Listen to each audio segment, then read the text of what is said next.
Okay, finally able to get to the recaps. I was not able to get everything done before heading off to California. But at least we have some stuff to use so we get it done after all. So here we go with number 1, 60 beats per minute.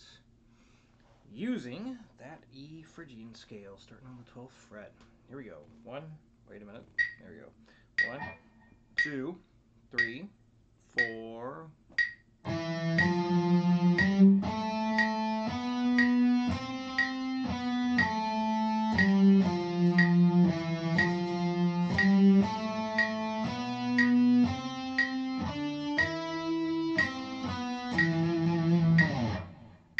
One 20.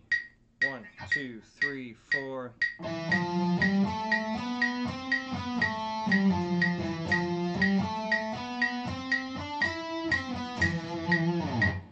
One 80. 1, 2, 1, 2, 3, 4.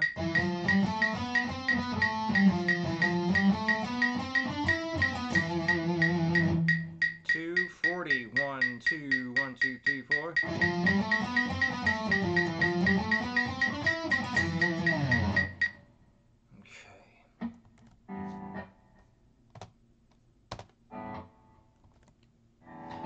Number 2, 60.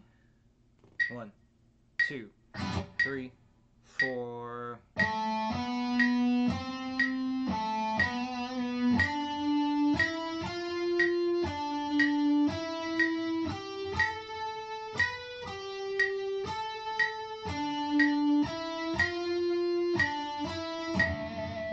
I actually missed the last note. I didn't pick it. 1, 2, 3, 4.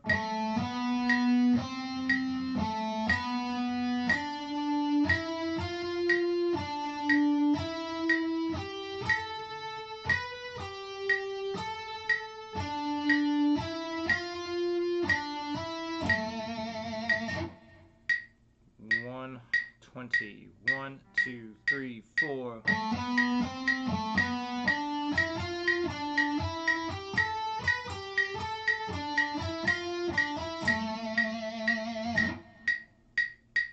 180. 1, 2, 1, 2, 3, 4.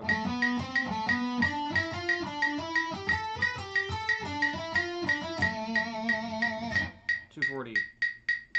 1, 2, 1, 2, 3, 4.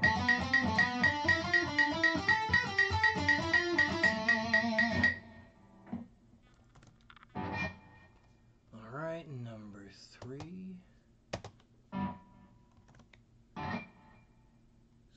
60. 1, 2, 3, 4. Start that again. 1, 2, 3, 4.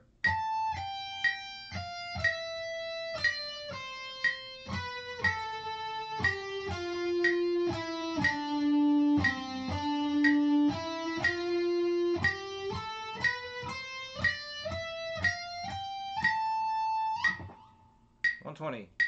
1, 2, 3, 4.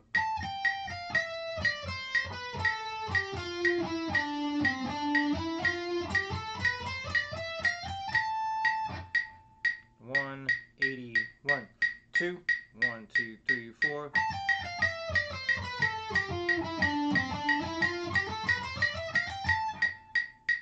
240. 1, 2, 1, 2, 3, 4.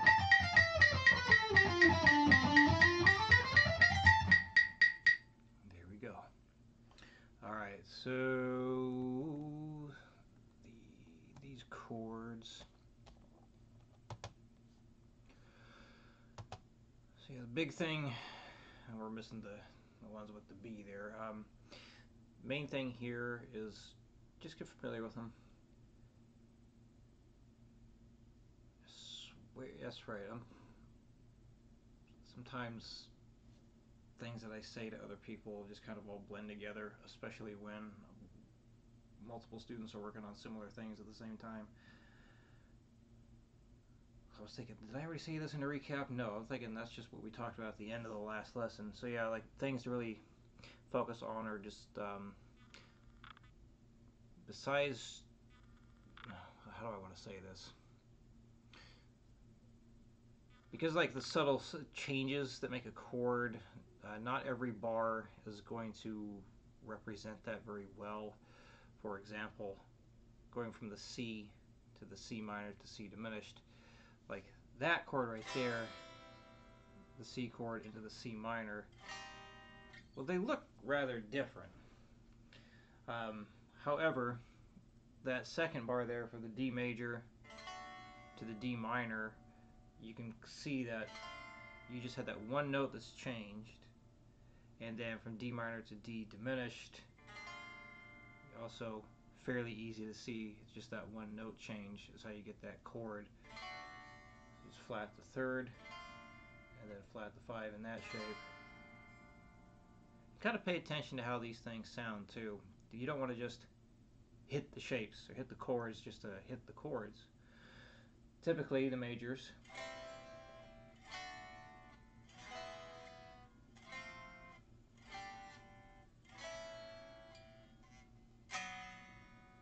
that's how I'm doing that B major chord. Index finger and then barring with my ring finger on the 4, 4, 4. That's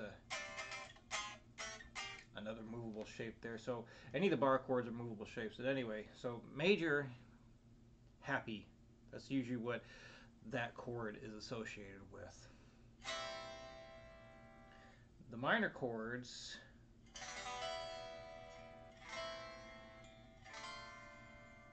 usually associate with sad. Diminished, well, some people might call it weird. Some people may say it's evil, or like it just sounds off. So whatever descriptive word you would like to associate with that is good. As we progress with modes, chords, it's helpful to think about what those chord sounds, like what they sound like to you in terms of like an emotional context or any kind of descriptive words you want to use for it. This way it's easier for you to recognize the different sounds, and then you can call upon those chords whenever you want when learning other material.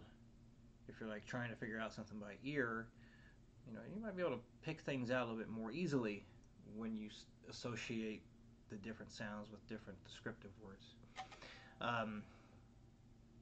So yeah, with this, again, just want to get a little familiar with it for the next couple of weeks before we dive into putting everything in specific keys and whatnot.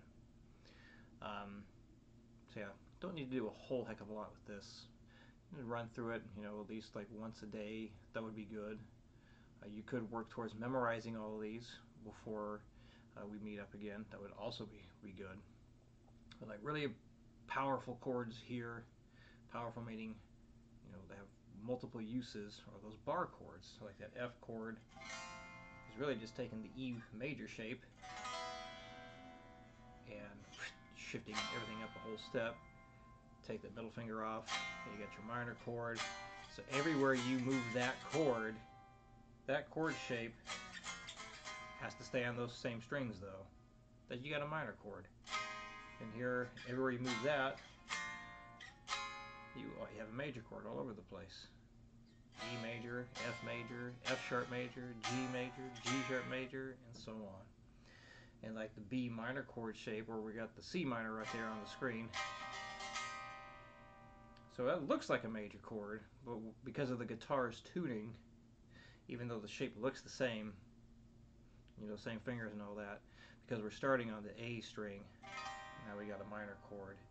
So yeah, move that all over the place, you got yourself a minor chord, which is based off of the open A minor chord shape.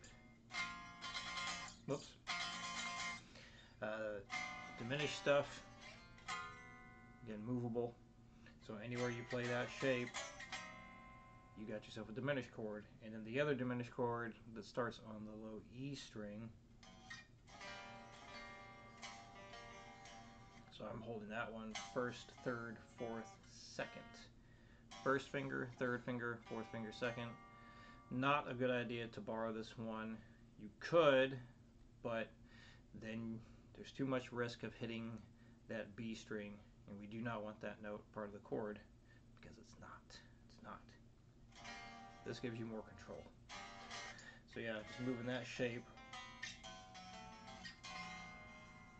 Very good to know. So you can like find different chords really fast when you memorize the bar chords. So if any questions come up, please let me know.